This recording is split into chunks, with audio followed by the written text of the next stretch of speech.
Yeah. Given that you've been dubbing since like Triad until now, so that's like a wide span of time, how have things maybe gotten easier or better to do dubbing like over time? And is there anything that's maybe become more difficult as the dubbing industry's become more like solidified? It's a great question. How has it become easier? Well, okay, so, once you start doing something a lot, you just get better at it, So just in general, seeing a flap, like lip flaps, watching a dub or, going through it, like I can catch the flaps a lot faster. Or if I miss one, I'm like, oh, there's an extra flap in there. Yokai Watch, I work on this show called Yokai Watch. And that one, we have a few different writers, but one of the writers, every time, like I know I have to slow it down because he writes slower, and so I always have to add like 4 syllables, additional words, so I always have to prepare myself for adding some extra words in there to fill in the gaps. Let's see, what harder? I don't know. I think the only times when something is harder is if I go in, if I go in and maybe the writers of the thing, if it's an anime, very good, It's not hard, it's I don't know if it's harder. Well, actually I don't know, no, because it's easier for me. It's easier for me to come up with a better way of doing it, a better way of saying it, just because I'm used to it. But it's draining, It's maybe a little more frustrating because we've been doing it for so long now. You would think, come on, you could write it better than that. It's like, you don't have to be exactly the same as the Japanese. It doesn't have to sound like Yoda every single time. Let's make it natural. It can still mean the same thing, And I know there's people that are like, no, it has to be this way. Otherwise, certain, Japanese sub-lovers will will not like it as much, And I get that.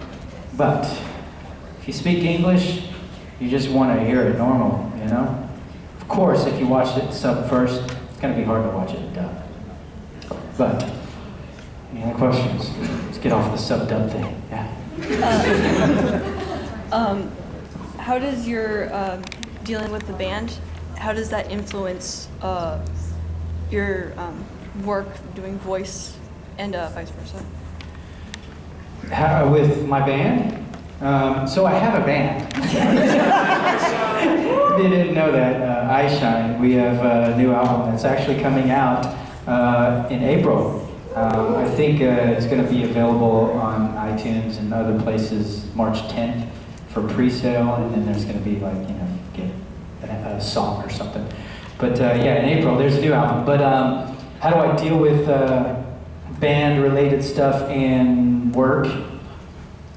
You kind of just make time for the things you enjoy, And a lot of times band stuff happens on the evenings and then on the weekends. If I'm here, then unless the band is with me, which they're not this time. But usually, on occasion, well not usually, but on occasion they are with me. And we do play cons, and we'll be playing a few this year. But you just kind of make time for the things you enjoy, It is tough though. Yeah, if you were to see my calendar, I have to have an actual calendar to write on. Because I can't put it on there because it changes constantly, And so I have all my voiceover sessions or rehearsals or anything, auditions, all that stuff is all laid out. And things change constantly, and then band is always Shine at the very end. Just make time for it. Any other questions? Yeah? Yes? Do you have any favorite warm-up lines you like to do for certain Favorite warm-up lines? stuff? For certain characters? It depends on the character, yeah. A lot of times for me, it's it's like one of the first things that I've had to say as that character, and then that's what gets me into it, and a lot of times it's their name. Like with Yokai Watch, it's like, my name is Nate Adams. And I'm like, okay, let me pitch that up a little bit, let me smooth it out. Ichigo was always like, Kurosaki, Ichigo, Kurosaki Ichigo. Man, okay, I'm ready. Or with that, I'm like, I'm good. Because Ichigo just sounds like me.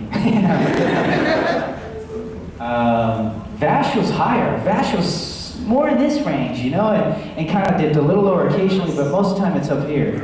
It just kind of depended on, you know, on the character, really. But a lot of times they'll play you a reference anyways. Trying to think. Something I'm working on now that I can't talk about, that they played me a ref of because it's been a while, and I'm like, oh yeah, okay. And then I'm like, oh man, I miss this character. So that probably revealed too much. You're recording! Oh no! Don't put that up for like a month or so. Gotcha. Our lips are sealed. People will be like, well, I know what he's doing. Mm-hmm. Yes. Did you say anything about Tokyo season 3 or? Right? No, I can't say that. Is the with technology getting better, you guys still use the Applewhite technique before dubbing? Well, that is a great question. Do you guys know the Applewhite technique? Okay, so like, okay, some of you do. So, like if you go in and you're dubbing, and for whatever reason, your voice or your mouth would just have all these clicky noises, right? Like, and it's disgusting. You know, it's disgusting if your ear is drawn to it. Like my ear, I can't listen to certain things on the radio. If I hear like, the guy's talking, I'm like, come on, find an apple, you know? I remember, man, I wish I would have saved it. I had this, somebody gave me this CD that was like one of those audio, go to sleep with this thing, you know, and it was a CD and I played it, and I remember going, all right, I'm gonna try this, and it was like, relax yourself, you know, and I'm not a big, like, kind of a person, not that there's anything wrong with it, but I was trying it out, you know, and the music was like water, and then like some really light, faint music, and then somebody talking. The person talking was like, and close your eyes. And I was like, take a deep breath. And so like every time there's like a click, and I was like, come on, I can't do it! I can't relax! And so I threw the CD away. I was like, this is ridiculous.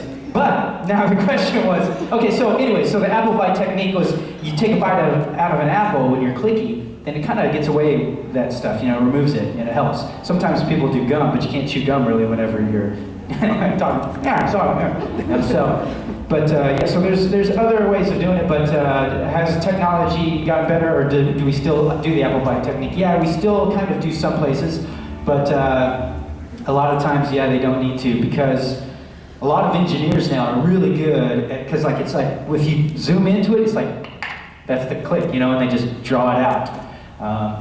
And they have plugins now where you can just push a button and a plugin pop up and remove all clicks.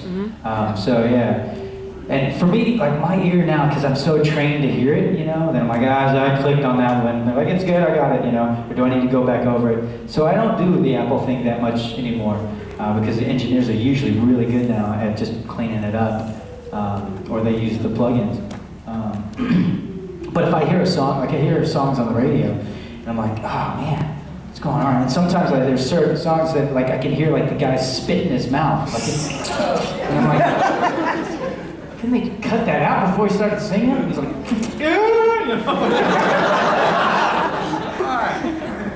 disgusting. Anyways, that's just me. Maybe it's not so disgusting for other people. Any other questions? Yeah.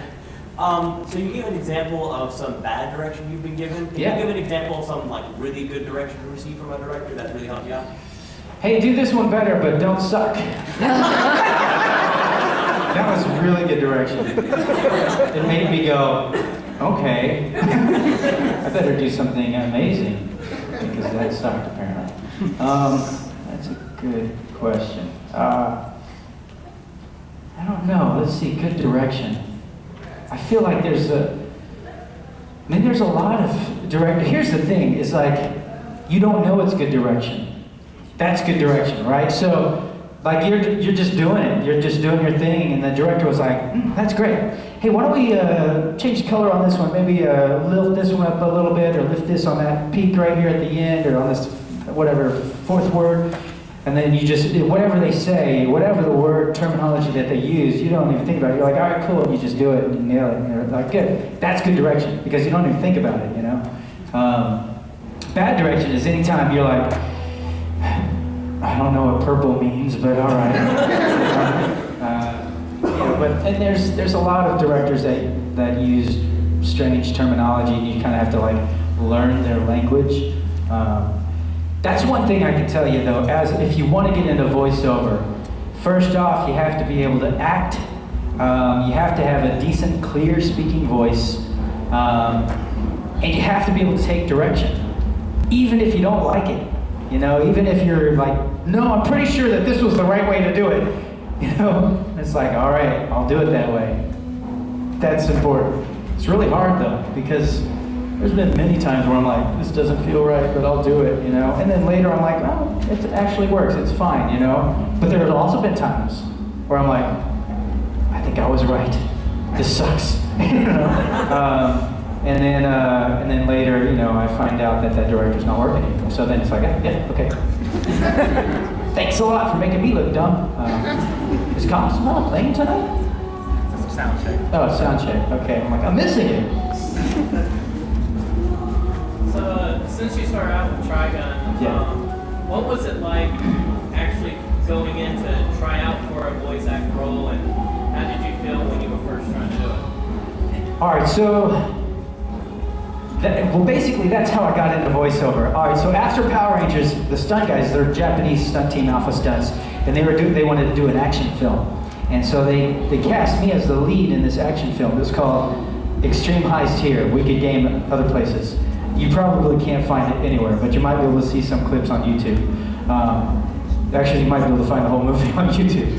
But and it's not a great movie, but it's an excellent like action movie, you know? But anyway, so the Japanese stunt team, they were all Japanese. The camera was Japanese, but the sound guys were not Japanese. And somehow getting the sound from the camera to those guys, it just didn't work. And so it was just static, the whole thing. And so I had to go in and dub myself. And as I was in there dubbing myself, the producer walked in and he goes, oh, you got a good hero voice. I was like, oh, okay, cool, thanks. I'm playing the hero, so.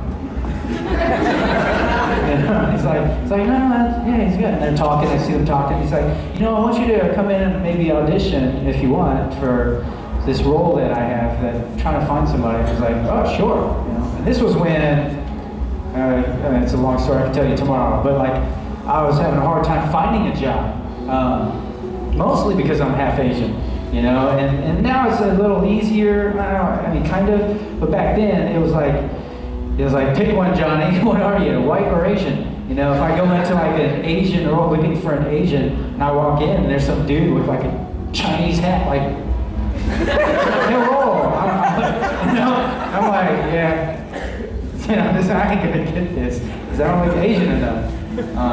Or vice versa, like I went in, there's like all these white dudes, I'm like, yeah, okay. And they're like, what are you, Mexican? I'm like, so they couldn't figure out what it was, and so I had a hard time getting the job. Anyway, so when he's telling me this, you got a good hero, I know, that it sounds offensive, half of me is offended, but the other half, it's not that bad, don't worry guys, I'm not offended by my own joke. In the mornings, when I wake up, you're like, oh, he's Asian. So I wake up like this. Alright, sorry, I'm gonna stop. I promise. So anyways, I go in and I go into this thing, it says, you know, come in and audition for me. I'm like, yeah, sure, I needed a job, because I couldn't get a job, and I was having a hard time. So anyways, I go in, and he shows me this anime in the Japanese. And then he shows me a clip that's in English. And then he's like, hey, can you do something like the Japanese? And I was like, I can try. And so I audition, you know, and I go in and I try to match the flaps and try to match the character and the tonality and whatnot. And then I leave, and a couple weeks later, he's like, all right, you are Vash in Trigun. So that was the first time for me. So that audition process, it was just, you know, me going in there trying to do what I heard the Japanese guy do, you know, and be goofier. Because they had an English track, which I assume was maybe a scratch track. Maybe it was like somebody else doing the part and they weren't happy, I don't know. All I know is that voice that I heard was deep, and the Japanese tone, his tone was higher, closer to mine, you know, and I was like, okay, yeah, and it wasn't as wild and goofy.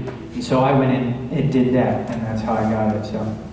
That was my first step into voiceover, which is a total fluke. A lot of people ask, hey, how did you get in voiceover? Because that's what I want to do. I'm like, well, my way is kind of tough, because you have to know a bunch of Japanese guys that are making a film.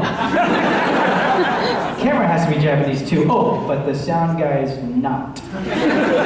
Make sure something goes wrong with the sound, and they have enough money to go in and dub it. Oh, by the way, hopefully the producer does anime too, and walks in at that moment when you're dubbing.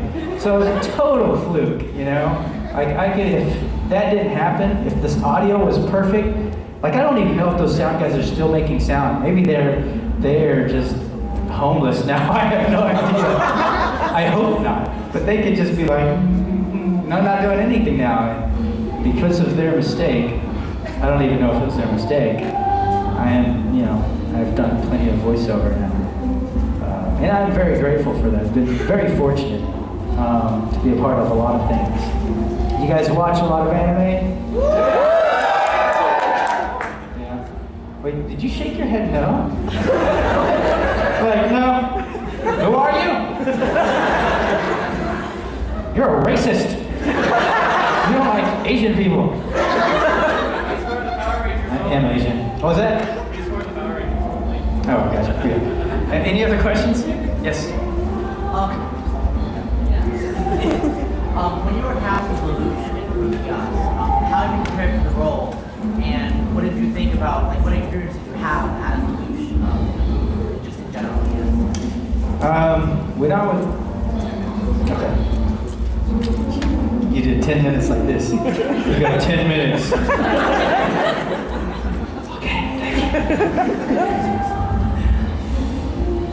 you. 3 point something? I don't know.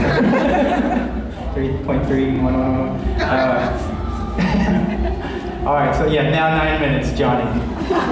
That's the problem with me. You come to my panel and I just like start talking about random stuff. Come to my panel tomorrow and I'll tell you my homeless people stories. You guys know the quarter story? I'll tell you that tomorrow then. I gotta have at least another night of sleep before I embarrass myself even more. What were we talking about again? Code Geass. Okay. What was it like? What was the audition process like, or what was it? I mean, I guess anything you want to, shed on. But I was, thinking, how did you prepare for the role? How did I prepare? I didn't really have a lot of. There wasn't a lot I could look up at the time on Code Geass. At that time, at least, I remember trying to find something, but all I could find was like Code Geass in Spanish. And so I sat there and I watched it in Spanish, and I was like, what's that mean? And I look it up, and I'm like, oh, okay. And so I kind of got the tonality from, because it was Japanese, but the subtitles were in Spanish. So I was trying to figure it out that way, and so I got to hear at least the Japanese tone, and I had to translate it from Spanish to English so I could understand it. And so that was my preparation. It was on YouTube, actually. And so I was watching the Spanish sub on YouTube. There you go. And then anyway, so that's how I prepared. And I remember going in there, and I remember thinking a little differently from what the director was thinking, at least. Not as far as like Lelouch, but as far as when he becomes Zero. Like I had a whole different take. Like I wanted to play, well, here's the thing: is like Zero. The Japanese direction was, from the original director, was like more melodramatic. Actually, that was the English director, but the Japanese director was like more like Phantom of the Opera. And I was like, what? Because I was like, what do you mean? And then so, okay, here's how, it's hard to explain, but like if I'm playing a villain, right? I think I would maybe play him a little darker, for me. At first, that was my first intention. I was like, I'm playing darker, And instead of being like, I'm going to kill you, you know, I would be like, come here for a second, I want to show you something. Boom, stab them, right? So they don't even know. So that's where my take was going to go. And it was going to go to a really dark place. But, so I was like, so I had to let go of that and take direction and do it the way that I was being directed from even Japanese side, to do it more melodramatic, more over the top. And then I was like, all right, I'll try it. And then afterwards, when I got to watch it, I was like, okay, it makes sense, it plays, it's, you know, that's how the Japanese did it. You know, it might be weird for some people if I don't do it that way. And so yeah. But the nice thing is, like, around, like, once we got into the second season, he got naturally darker. And so I got to take him more to that place there. Yes, very little time left, but yes. This probably won't be a different subject to the dubbing, but what do you think of the new movie Power Rangers that's coming out in the next few weeks? Well, I haven't seen it yet. So the trailer looks good. I think a lot of Power Rangers were planning on going and seeing it together. And so that might happen. But I don't know. I mean, it looks good as far as I can tell from the trailer. It looks like they spent a lot more money. I mean, they spent a lot of money when we did it back in the day. But man, I don't know. Either the CG technology just wasn't good, or they just had too many cooks in the kitchen whenever we did it. Yes. How often is it for any of your roles to improvise? What was that?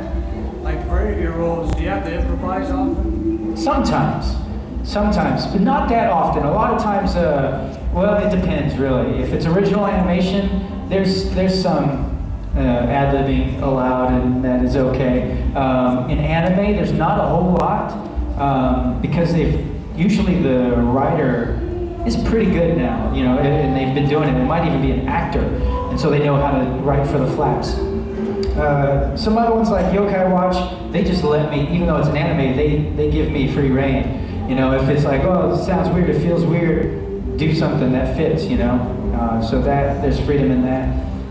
When I did Doraemon, there was a lot of freedom doing that one. Those were both kids shows you probably didn't see. Yokai Watch is actually kind of funny though. Yes. You. Okay. So my question is, what was it like doing JoJos? JoJo's Bizarre Adventure? Yep. Was very bizarre. and an adventure. Let me just tell you, I had no real idea. I didn't know the history of JoJo. I just saw a picture of him whenever I did the audition. He was like, whatever it was, and I was like, oh, okay. Actually, the picture, at first, when I first saw it, I thought it was, what was that show, Fist of the North Star. It looked like Fist of the North Star, right, when I looked at the picture, and I was like, oh, okay. And then, but then it was like slight British accent, so not a full British accent, just slight. And then I was like, what is that? Slight? How does that, what does that mean? And so it's like figuring that out, and then so I did that audition. But the thing about that show, for me, is it's just off the wall, wild and crazy, you know, and that I really wasn't prepared for. And as I was dubbing it, I was like, this is a strange show. It is really bizarre. Yeah, that's why it's called that. Because here, let me just, for those of you who haven't seen it, there's this, I'm not going to explain all this stuff, but let me just explain a moment where I was like, okay, this is ridiculous, really bizarre. So there's one guy, I can't remember if he was just a head at this point, or if it was his entire body. I can't remember. I think it might have been just his head, but it could have been him. But my character threw a rose at him. Like a rose. Just a rose. Threw it at him. And he was like, and I was like, it's just a rose. This show is actually a lot of fun, though. It's actually really fun, though, because of that, I think. I'm sure people like it for other reasons as well, but it was entertaining, to say the least. Yes?